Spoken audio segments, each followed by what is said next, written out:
Hello dosto. Today I am going to introduce you another topic, and it is a very important topic, that is to say letter writing, personal letter writing. আজকে আমরা শিখব ব্যক্তিগত চিঠি বা personal letter writing কিভাবে লেখে। একটা অত্যন্ত গুরুত্বপূর্ণ টপিক, যেটা পরীক্ষায় আসবেই আসবে, যার কোনো বিকল্প নেই। লেটার রাইটিং আসবে। আজকে আমরা পার্সোনাল লেটার রাইটিংটা শিখব। তোমরা সহজেই এটা শিখতে পারবে যদি কয়েকটা নিয়ম ফলো করো। আমার এই ভিডিওটা প্রথম থেকে শেষ পর্যন্ত দেখো। হ্যালো দোস্ত, আজকে আমরা শিখব পার্সোনাল লেটার রাইটিং, একটা খুব গুরুত্বপূর্ণ টপিক, যেটা পরীক্ষায় আসবেই আসবে। ক্লাস 7 থেকে 12 পর্যন্ত সমস্ত পরীক্ষায় প্লাস ব্যক্তিগত জীবনে এটা কাজে লাগবেই। তা আমরা শুরু করার আগে কয়েকটা কথা বলবো, সেটা একটু মন দিয়ে শোনো। Letter writing, what is personal letter writing? Personal letter রাইটিংটা কি, এটা আমরা বোঝার চেষ্টা করব। Today's topic is personal letter writing. What is personal letter?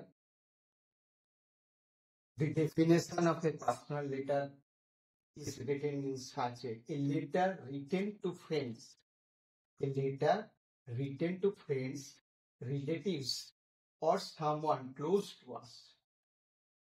What is personal letter? A letter written to friends, parents, or close one.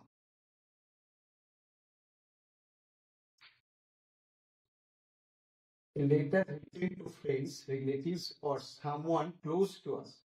This letter, the language of this letter should be informal. The language of this letter should be informal and friendly way. This letter must be written in a friendly way. This letter must be written in a friendly way. মানে হচ্ছে, এই ব্যক্তিগত চিঠি যেটা লেখা হয় কাকে? বন্ধু বান্ধবকে, পিতামাতাকে বা নিকট আত্মীয়কে, এবং খুব কাছের ব্যক্তি যে আমাদের খুব পরিচিত তাকে। এই চিঠি লিখতে হবে আমাদের ইনফর্মাল ওয়েতে লিখতে হবে, অর্থাৎ কোনো বাধা ধরা নিয়ম না, মন খুলে লিখতে হবে, যা মনে আসবে সেটাই লিখ। তবে লেটারটা ফ্রেন্ডলি ওয়েতে হওয়া চাই, এবং খুব বেশি যে বড় করব এখনকার দিনে কেউ পড়তে চায় না। এখন আমরা মেসেজ পড়ি ফোনে, এখন আমরা হোয়াটসঅ্যাপ, ফেসবুক এইসব করি। চাট দিয়ে আলোচনা এখানে এন্টারটেইন করে না, কারণ আমাদের সময় কম, আমরা জাস্ট বুঝে নেব। তাই লেটার রাইটিংও সেইভাবেই লিখতে হবে। তা আমরা এখানে পার্সোনাল লেটার লেখার জন্য কিছু জিনিস আমাদের মনে রাখতে হবে। সেটা কি, আমি এক এক করে আলোচনা করছি। 6 main parts of a personal letter. ফরম্যাটটা কি? 6টা পার্ট আছে, 6 মেইন পার্টস।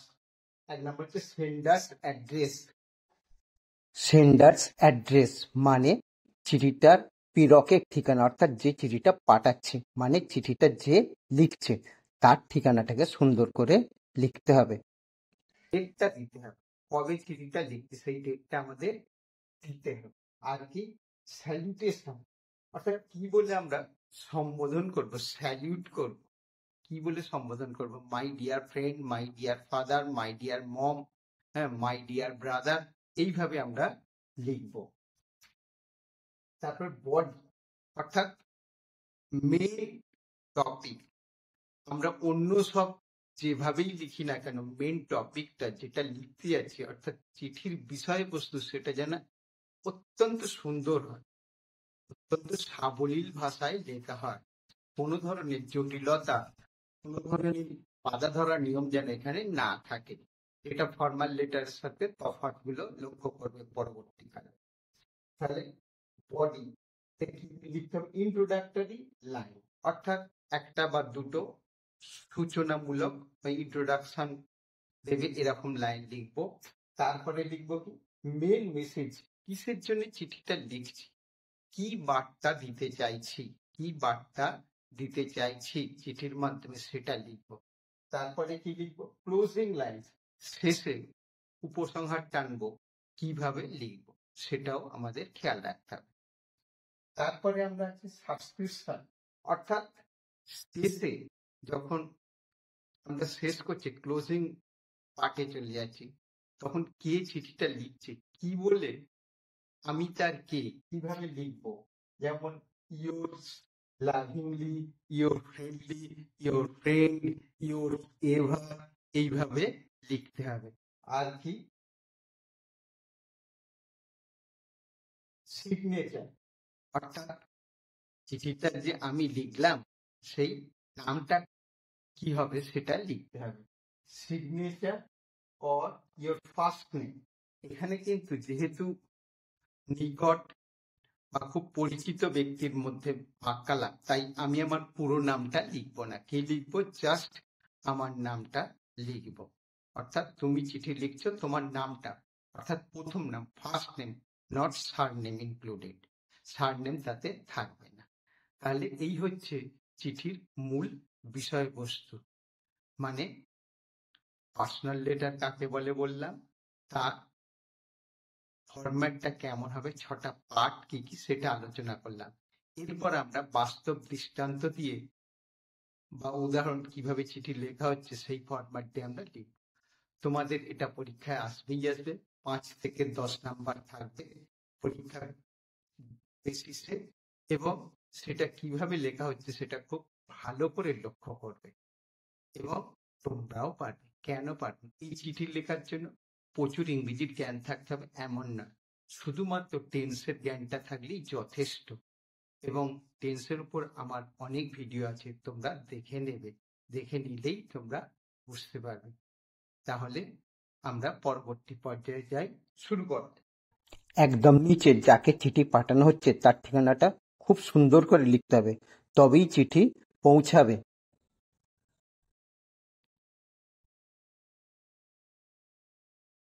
তাহলে আমরা এখানে একটা চিঠির নমুনা দিলাম, খুব ছোট করে লেখা হয়েছে। চিঠি ছোট হোক, বিষয়বস্তু যেন ঠিক হয়, আর ল্যাঙ্গুয়েজ যেন সিম্পল হয় এবং ফ্রেন্ডলি ওয়েতে হয়, এবং without the mistake of grammar. You must write this letter without doing any mistake in grammatical rule. প্রথমে এখানে উপরে কি লিখতে হবে, যে লিখছে তার ঠিকানাটা লিখতে হবে। যেমন আমি লিখছি এখানে village, name of the village হচ্ছে কি Alampur, name of the post office new করলা, ডিস্ট্রিক্ট হাওড়া, ডেটটা দেব, এইভাবে লিখলাম। তারপরে কি করব, একটা স্যালিউট করব, স্যালিউটেশন, অর্থাৎ কি বলে সম্বোধনটা করব, মাই ডিয়ার সোহান, অর্থাৎ যাকে লিখছি সেই, এটা তুমি তোমার বন্ধু নামটা লিখে এখানে মাই ডিয়ার বলে বন্ধুর নামটা, টাইটেল ফাইটেল লিখতে হবে না, মাই ডিয়ার, এবারে কমা দিয়ে তারপর বডি অফ দ্য লেটারে লিখবে কি এরকম ভাবে। এটা জাস্ট একটা নমুনা দেওয়া হলো, তোমরা তোমাদের মতো করে লিখবে, খেয়াল রেখে লিখবে। I am so excited to share with you that our school arranged a tour to Digha last year. We enjoyed the sea, collected shells, and had lots of fun with our teachers. I wish you were with us. অর্থাৎ এখানে যেন এরম একটা চিঠি, ধরো তোমার বন্ধুকে তুমি খবর দিচ্ছ, একটা চিঠি লিখে জানান দিচ্ছ যে তোমার স্কুল থেকে একটা ট্যুরের আয়োজন করা হয়েছিল দীঘা ভ্রমণে, সেই ভ্রমণের বিষয়ে তুমি বন্ধুকে অবগত করছো, বা বন্ধু আগে থেকে জানতো এবং তুমিও ইনফর্ম করেছিলে ব্যাপারটা নিয়ে, সুতরাং বলেছিলে যে কেমন লেগেছে আমি তোকে পরবর্তী চিঠিতে জানাবো। তাহলে সেই চিঠিটা আমি এখানে লিখেছি অত্যন্ত সহজ করে, তোমরা সহজেই বুঝতে পারবে। তাহলে I am so excited to share with you.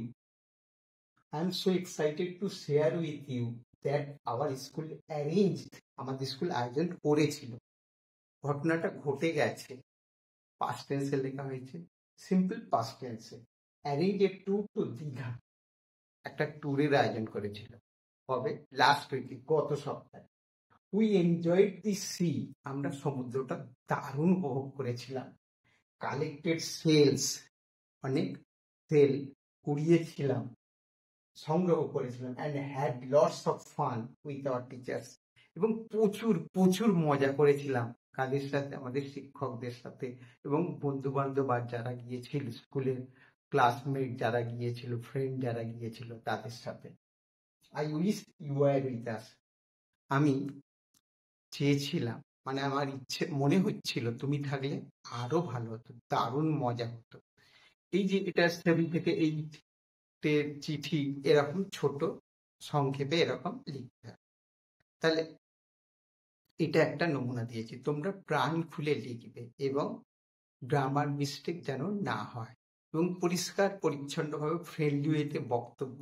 এখানে কিন্তু একেবারে বাধা ধরা কোনো গদ নেই, তোমার যা মনে হবে তাই লিখবে। এটি হচ্ছে পার্সোনাল লেটার। তাহলে এই যে এবারে চিঠিটা শেষে এসে গেছি আমরা। উইথ লাভ, ইয়োর্স লাভিংলি, ইয়োর্স লাভিংলি, তোমার নামটা, ফুল নেম নয় কিন্তু, শুধু তোমার নামটা। তাহলে এইভাবে চিঠি আমাদের লিখতে হবে। আমরা অজস্র চিঠি এভাবে লিখতে পারি, বন্ধুকে লিখতে পারি, আত্মীয় স্বজনকে, বিশেষ করে বাবা মাকে লিখতে পারি। তখন আমরা কিভাবে লিখব সেটা আরেকটু আলোচনা করছি, তোমরা মন দিয়ে ব্যাপারটা শোনো। দেখো, এখানে তোমাদের একটা চিঠি দেখিয়েছি, যে চিঠিটা সন্তান তার বাবাকে লিখেছে। কি বিষয়ে লিখেছে? যেটা বাবা মা আশা করে, অর্থাৎ সে পরীক্ষায় ভালো করেছে, খুবই ভালো রেজাল্ট করেছে, পরীক্ষায় থার্ড হয়েছে, সেই তার প্রোগ্রেস নিয়ে চিঠিটা লিখেছে। তাহলে এখানে দেখো, এটা যে প্রথমে লেখা হয়েছে কি ঠিকানা। দেখো প্রথমে উপরে কি লেখা হয়েছে, যে চিঠিটা লিখছে তার ঠিকানাটা, অর্থাৎ সন্তান বা কন্যা সন্তান তার বাবাকে লিখছে, সেই ঠিকানাটা লেখা হয়েছে গার্ডেন রিচ, কলকাতা 24, 27/9/2025 ডেটটা দেওয়া হয়েছে। এইভাবেই কিন্তু লিখতে হবে। মাকেও লিখতে হচ্ছে ডিয়ার মম বা মাদার বা ডিয়ার ড্যাড। এবার কিভাবে লিখতে থাকে? অত্যন্ত সহজ ইংরেজিতে। স্যারেরা কি পছন্দ করে? ইংরেজিটা সহজ সরল ভাবে, নির্ভুল ইংরেজিতে যেন লেখা, সেটা তোমাদের লিখতে হবে। তাহলে I am glad to inform you that I have secured 80% marks in my final examination. আমি খুব আনন্দের সহিত জানাচ্ছি, বাবাকে বলছে, বাবা আমি খুব আনন্দের সহিত তোমাকে জানাচ্ছি যে আমি পরীক্ষায় 80%, আমার ফাইনাল এক্সামে 80% মার্কস পেয়েছি। I stood third in the class. ক্লাসে আমি কি হয়েছি? তৃতীয় হয়েছি।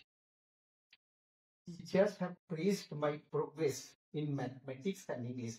শিক্ষকেরা আমার ম্যাথমেটিক্সে, অঙ্কে বা গণিতে এবং ইংরেজিতে যে নাম্বার পেয়েছি তার জন্য অনেক প্রশংসা করেছে। I'll work harder to do even better next year. এবং বাবার কাছে সে বলছে, বাবা আমি পরের বছর আরো ভালো করব, এই আশা নিয়ে আমি চিঠি শেষ করছি আর কি। এবারে চিঠিটা শেষে লিখতে, বাবাকে তো সম্বোধন করতে হবে, সম্মান দিয়ে উইথ রেসপেক্ট বলে, your loving Son Srijit, your loving Son, your loving daughter লিখতে পারো সৃজিতা। ঠিক আছে? যেভাবে আসবে সেইভাবে লিখতে হবে, তুমি তোমার এখানে নাম লিখবে। তাহলে এটা হলো একটা চিঠির নমুনা। তাহলে একটা ঠিকানা কি লেখালো, মাই গার্ডেন রিচ, 12 গার্ডেন রিচ, কলকাতা 24। ডেটটা দেওয়া হয়েছে, আজকের ডেট, যেদিন পরীক্ষা লিখবে সেদিনের ডেটটাই লিখবে। Dear father, I am glad to inform you, আমি খুবই আনন্দের সহিত জানাচ্ছি, I am glad to inform you that I have secured 80% marks. আমি 80% নাম্বার পেয়েছি, প্রেজেন্ট পারফেক্ট টেন্স ইউজ করা হয়েছে ইন মাই ফাইনাল এক্সামিনেশন, আমার ফাইনাল পরীক্ষা। I stood third, তৃতীয় হয়েছি। In the class, teachers have praised my progress in mathematics and English. পকেরা করছি mathematics এবং ইংলিশে, তুমি জানো আমার একেবারে খুব একটা ভালো হয়নি, তাই সেটাই যখন আমি অনেক উন্নতি করেছি তখন তারা খুশি হয়েছে এবং আমার প্রশংসা করেছে। I work harder, I shall না বলে আই উইল বলছি, আমি করবই, ভালো করবই। I work harder to do even better next year, পরের বছর এর থেকেও ভালো করার চেষ্টা করবো, পরের বছর এর থেকেও ভালো করার চেষ্টা করবো। উইথ রেসপেক্ট ইউর লাভিং সন সৃজিত। তাহলে এইভাবে চিঠি কিন্তু আমাদের লিখতে হবে, এইভাবে আমরা প্রত্যেকটা চিঠি লিখবো। চিঠি পার্সোনাল লেটার তো হাজার ধরনের হতে পারে, এত চিঠি তো এখানে তোমায় নমুনা দিয়ে দিয়ে দেখানো সম্ভব নয়, আমাদের স্বল্প পরিসরের ক্লাস, সেটা আমাদের খেয়াল রাখতে হবে। এখানে অনেক ধরনের চিঠি হতে পারে, যেমন বন্ধু তোমায় জন্মদিনে নিমন্ত্রণ করেছে বা তুমি বন্ধুকে জন্মদিনে নিমন্ত্রণ করছো, এরকম চিঠি হতে পারে। অথবা বন্ধু তোমায় নিমন্ত্রণ করেছে, তুমি যেতে পারছো না, সেই অক্ষমতা জানিয়ে চিঠি হতে পারে। অথবা তুমি যাবে, বন্ধু নিমন্ত্রণ করার পর সেই প্রস্তাব অ্যাকসেপ্ট করে চিঠি বা রিফিউজ করে চিঠি, এইভাবে চিঠি হতে পারে। অথবা তোমাদের বিদ্যালয় সম্পর্কে, নতুন স্কুল সম্পর্কে তুমি বন্ধুকে কিছু জানাতে চাও বা কোনো একটা বিষয় বন্ধুকে জানাতে চাও, সেভাবে কিভাবে লিখবে তখন সেটাও লেখা হতে পারে। অথবা যে কোনো স্কুলের কোনো ঘটনা, স্কুলের কোনো রিপোর্টের বিষয়, তাহলে একই, আমরা রিপোর্ট রাইটিং শিখেছি এর আগের ভিডিওতে, তাহলে এইভাবে কিন্তু আমরা সেখানে ওই ব্যাপারটাই দিয়ে দিতে হবে, স্কুলের কোনো বিষয় নেই। তাহলে জাস্ট শুরু শেষগুলো একটু আলাদা আলাদা ভাবে করতে হবে। যেমন ধরো জন্মদিনের নিমন্ত্রণ, ধর I am giving you a good news, আমি তোমায় একটা সুখবর দিচ্ছি, next Sunday will be my birthday, I have invited so many friends, বা I have invited some name of some friends লিখবে, I have invited my some friends, my and mom has repeatedly asked you to invite you. I write to you to come to my house on that day positively. এরকম ভাবে লিখবে। বা যেতে পারছো না, ধরো অক্ষমতা জানিয়ে, তাহলে এরকম ভাবে লিখবে, I received your letter, I am very glad to receive it. একদম ছোট ছোটতে বলছি, যাতে তোমরা সহজেই, যারা জানো না বিশেষ করে তারা যদি শিখতে পারে তাহলে আরো বেশি ভালো হবে। অনেকেই জানো, তাদের ক্ষেত্রে খুব বেশি যায় আসে না, কিন্তু যারা জানো না তাদের যাতে তারা উপস্থাপনটা করতে পারে, পয়েন্টেতে একটা বা চিঠিতে একটা প্রশ্ন থাকবে, সেই প্রশ্নটা তো দেয়া থাকবে, কিন্তু তোমাদের এইভাবে লিখতে হবে যে I am sorry to inform you that I cannot be able, but I shall not be able to attend to your birthday party because my mom is ill, but seriously ill. My father is out of station, and don't mind, I'll go to your house another time. এরভাবে চিঠিতে লিখতে হতে পারে। অথবা ধরো তোমার বন্ধু তোমাদের school সম্পর্কে জানতে চেয়েছে, তাহলে এরকম যে I have been very glad to receive your letter, আমি তো চিঠি পেয়ে আনন্দ হয়েছি, you have wanted to know about my new school, আমার নতুন স্কুল সম্পর্কে জানতে চেয়েছি, so I write to you in brief, তাই আমি তোকে সংক্ষেপে লিখছি, বলে স্কুল সম্পর্কে দুটো তিনটে প্যারাগ্রাফে ছোট করে লিখতে হবে। এইভাবে অজস্র চিঠি হতে পারে, তা তোমরা চেষ্টা করে কিন্তু সেগুলো সহজেই করতে পারবে। শেষে হয়তো চিঠি এরকম লিখছি, নো মোর টুডে, আজ আর লিখছি না, no more today, my best regards to your parents, হ্যাঁ, তোর পিতামাতাকে আমার শ্রদ্ধা ভক্তি জানাবি, ইয়োর্স এভার অথবা ইয়োর ফ্রেন্ড বলে নাম। তাহলে প্রথমে কি করতে হবে, বাঁ দিকে, আগে ডান দিকে ছিল কিন্তু বর্তমান নিয়ম হচ্ছে বাঁ দিকে, অর্থাৎ যে লিখছে তার ঠিকানাটা, তারপরে কি করতে হবে, তাকে একটা সম্বোধন করতে হবে। ফ্রেন্ড হলে মাই ডিয়ার ফ্রেন্ড বলে নাম লিখতে পারো, অথবা মাই ডিয়ার শুধু নামটা লিখে দিতে পারো, অথবা পেরেন্টস হলে my dear mom, my dear dad, হ্যাঁ এভাবে লিখতে পারো। অথবা যদি আঙ্কেল হয়, আন্টি হয়, সেভাবে তার লিখবে। বন্ধু হলে তো, অথবা পেন ফ্রেন্ডকে, বিদেশি বন্ধু, তাকেও যদি চিঠি লেখো, মানে পত্রের মাধ্যমে যে সমস্ত বন্ধুর সাথে আলাপচারিতা হয়েছে তাদেরও লিখতে পারো এইভাবে। তাহলে সমস্ত বিষয়টা, তাহলে আমাদের মনে রাখতে হবে চিঠি লেখাটা মোটেই শক্ত কিছু ব্যাপার নয়। জাস্ট আমি যেগুলো বললাম সেগুলো ফলো করো, তাহলেই কিন্তু তোমরা সহজেই চিঠি লিখতে পারবে এবং ফুল মার্কস পাবেই পাবে। খেয়াল রাখতে হবে যাতে এই ফরম্যাটগুলো ঠিক হয়, যেখানে যেগুলো বলা হলো সেটা যাতে ঠিক হয়, এবং নির্ভুল ইংরেজিতে লেখার চেষ্টা করবে, তাহলেই স্যার খুশি হবে। বেশি বোম্বাস্টিক আজে বাজে অপ্রাসঙ্গিক কথাবার্তা না বলাই ভালো, কারণ মূল বিষয়বস্তুটা তাকে জানান দেব। এইটাই স্যার, এটাই দেখবেন যে নির্ভুল ইংরেজিতে সঠিকভাবে লিখেছে কিনা। তাহলে আমরা আজকে এখানেই শেষ করব। আশা করি তোমাদের এটা ভালো লেগেছে। যদি ভালো লেগে থাকে তাহলে লাইক, শেয়ার এবং কমেন্ট করতে ভুলবে না। এবং চ্যানেলে যদি নতুন হয়ে থাকো তাহলে অবশ্যই এটা শেয়ার, সাবস্ক্রাইব করে নেবে। তো অবশ্যই চ্যানেলটা সাবস্ক্রাইব করে নেবে। ঠিক আছে, তাহলে আবার দেখা হবে পরবর্তী ভিডিওতে। ততদিন তোমরা ভালো থাকো, সুখে থাকো, এই কামনা নিয়ে শেষ করছি আজকের letter writing, personal letter writing. পরবর্তী ভিডিওতে আমরা এর পরের অংশগুলো আলোচনা করব। Thank you for the day, best of lakh.